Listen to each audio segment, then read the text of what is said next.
Select a white balance from the Q menu, the usual suspects here, including 3 custom settings. The menu is needed to adjust the Kelvin setting from 10,000 to 2,500 in 100-step increments, and to capture a custom white balance. The selection square can be moved and sized. That's a new and welcome capability. Each can be adjusted across a 2-axis grid to fine-tune. The Q menu has an interactive saturation setting with a limited range, 4 up and 4 down. There are some interesting color adjustment features. With black and white images, a color adjustment panel has a warm-cool axis and a green-magenta axis, with quite a dramatic range. These images show the 4 extremes, as well as the 4 corners. Of course, these adjustments only affect the JPEG image, not the RAW file. The color chrome effect with weak and strong options enhances deep saturated colors. The color chrome effect's blue effect provides a deeper blue, useful for images that include the sky. As long as we're looking at samples, here's the grain options. I'll leave it to you to decide when these might be appropriate. Again, all of these are applied to JPEG images. The switch on the front selects the focus mode. It's displayed bottom left. In manual focus, an on-screen distance ruler provides guidance. The blue bar shows the depth of field. Those displays don't appear in the optical viewfinder, and the optical viewfinder frame moves to correct for the focus adjustment. On the LCD and the electronic viewfinder, for an expanded view, punch in by pressing the rear dial. The expanded view can be sized using the dial and moved with the joystick. Turn on Focus Check, and the camera automatically punches in for manual focus. There are several more manual assists: a digital split image available in color or black and white, a digital microprism, which heaps on the nostalgia, and peaking. Select from 4 colors and 2 sensitivities. The edges indicate the focused area. In autofocus single, what the menu calls AF modes are areas. With the All option, press the focus selection joystick, then turn the back dial to select the size. Again, joystick moves the selected point.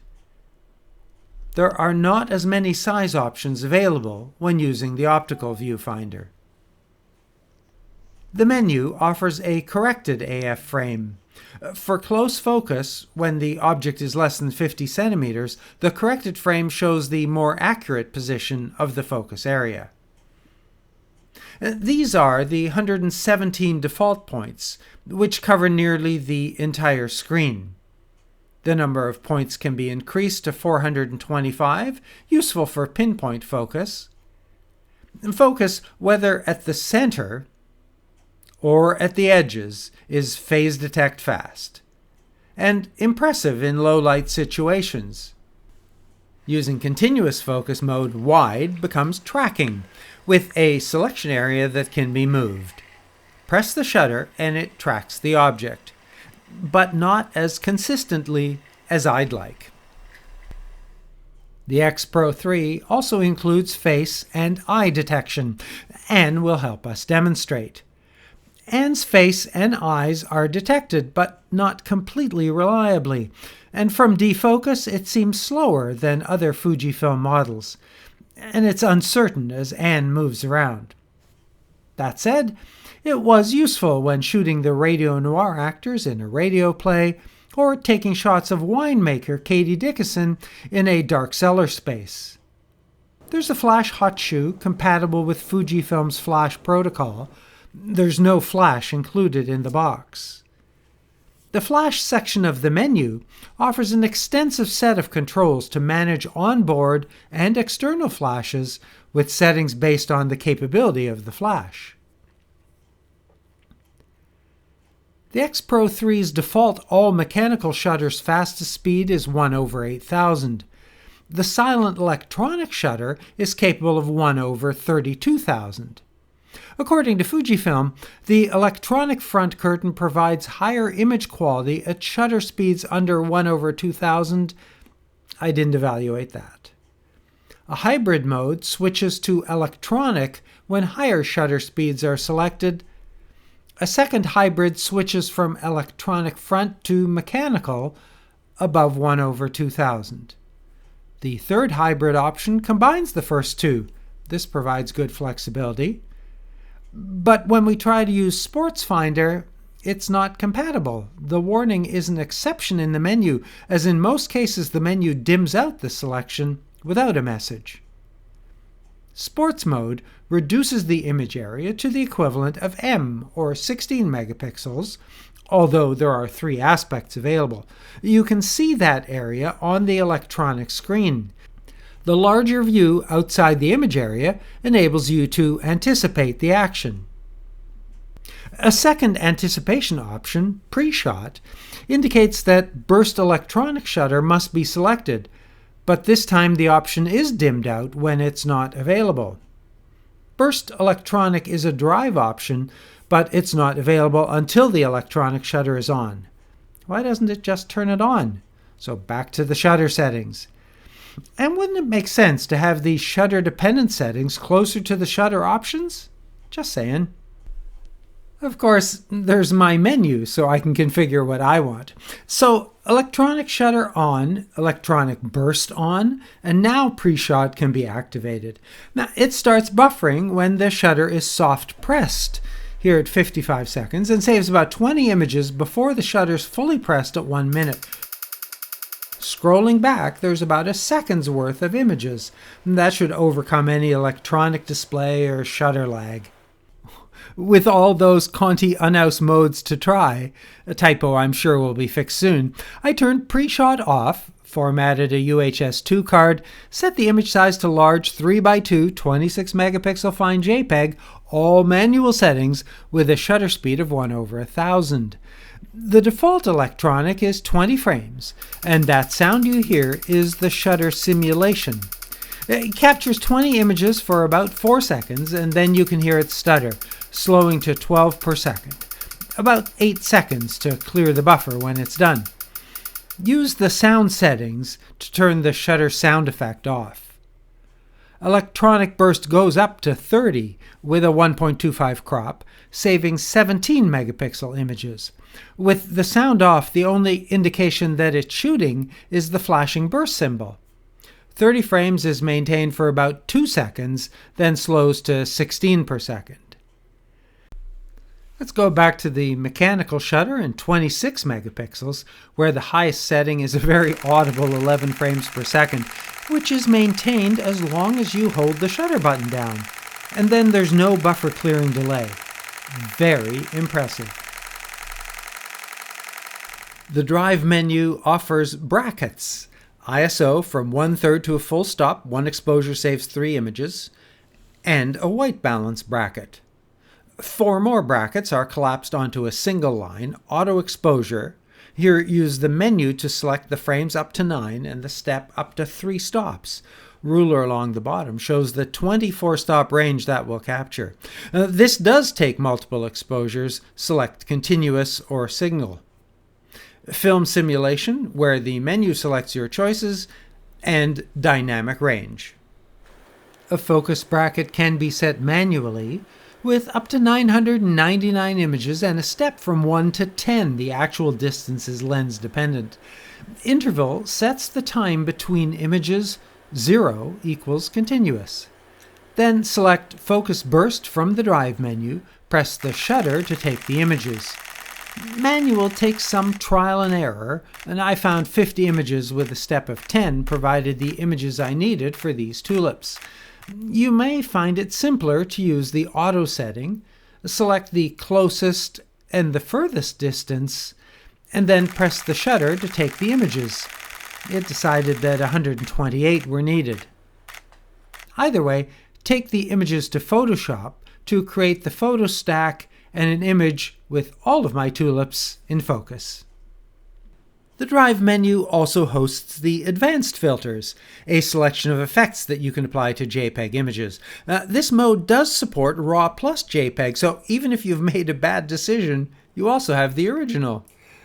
I'm sometimes puzzled by a camera that seems fully designed for stills, but also has video capabilities, as I'm fairly certain most of the target users will not take advantage of that feature. And while the X-Pro3 could be an excellent video camera from a technical point of view, physically it's not a practical one. It can't be mounted on a tripod or gimbal, as the screen needs to flip down. And even with my largest connection of tripods and quick release plates, there isn't one that's small enough to fit here.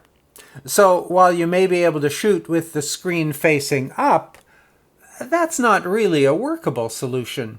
Well, that leaves handheld shooting, but there's no stabilization. So the only solution I found was to use a lens, like the 50-140, that has its own tripod mount. The final video straw, the lack of an HDMI connector. This is just not a design that's suitable for video. However, if you are going to shoot video, it is very capable. Use the Drive mode to select video, charmingly referred to as movie. The menu offers both cinema and video aspects for 4K and HD 1080. 4K up to 30 frames, HD up to 60. Data rates up to 200 megabits. Silent high speed up to 120 for 5 times slow. A range of settings are independent for the video mode and switch from the still setting when video is selected. There are settings for film simulations, dynamic range to 400% and F-log. Face and eye detection work for video. Zebra exposure indication can be left or right and can be set at levels from 50 to 100%. Audio capabilities are more advanced than average, with independent controls for internal and external mics. Headphones can be used with an optional USB-C audio adapter. The excellent movie silent control, which bypasses all the physical controls for on-screen touch adjustment, is here, and as a bonus, this enables independent aperture shutter and ISO settings for video, making the switch from stills to video really easy. Oh, all of that would be so good, if only... There are lots of options to save your files to the 2 cards. With sequential, files are saved to the second card when the first fills up, and in this mode you can assign stills and video to separate cards. Backup works only for stills, and video is assigned independently. The raw JPEG option saves each to its own card, again video assigned independently.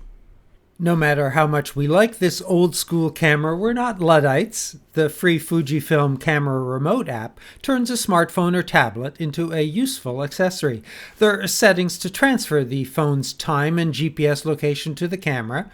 Single images or a group of images can be selected and transferred.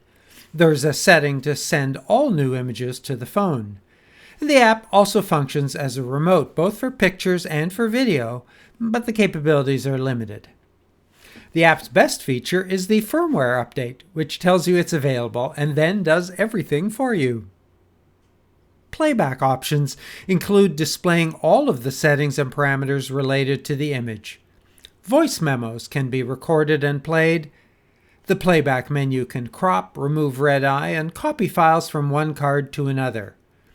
RAW files can be exported to JPEG images, and a selection of settings, including the film simulation and the color chrome effects, can be added. Fujifilm's menu system is well structured, but not as well organized as it could be. For instance, touchscreen activation is a button option along with some of the touch settings, and other touch settings are on the focus menu. And like putting shutter-dependent modes closer to the shutter settings, face detect and photometry should be adjacent, or better yet, integrated. The menu continues to jump over dimmed selections with no indication of what the conflict is, and the manual is also short on detail to describe exclusions. The menu is now better at saving your place unless you're in settings. And if you've configured My Menu, that's the default when you press the menu key. It would be nice to have a choice: start at the top, return to the last option, or My Menu. The X-Pro3 uses Fujifilm's now standard 126S battery. Battery life is average, rated at over 300 images per charge. The USB-C port is used to charge the camera. There's no battery charger included. If you switch the menu to USB power supply, you can also use an external charger or battery to power the camera. The X-Pro3 is a few features short of Fujifilm's X-T3. Particularly for video, that's the better camera. Even for stills, I prefer its array of physical controls. But design and an optical viewfinder are the big attractions here. And you don't have to be over 40 to appreciate the many ways this camera serves your photographic style. Now, it is quirky, and it takes some getting used to. But once you get over that, you will be a better photographer. Now, always remember to keep shooting until your memory card is full and your battery is empty. And if you have questions or comments, I do enjoy interacting with you. So post your relevant questions and civil comments below. I read and reply to all.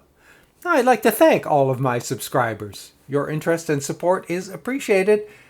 If you're not a subscriber, it would be my pleasure to have you join us.